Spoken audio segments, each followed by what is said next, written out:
So, you're a bit stuck and want to find out how credit cards work. Welcome back to a new video, guys.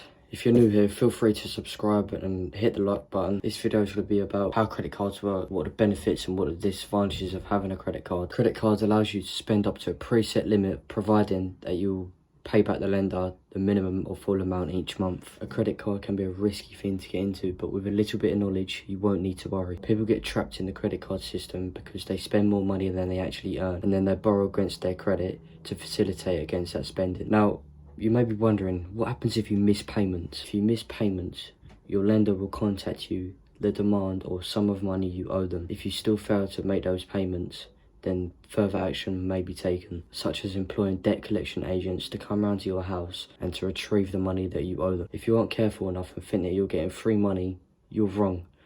You're borrowing money and therefore having to pay back interest on what you borrow. Now, there's a lot of things like what is credit score, different types of credit.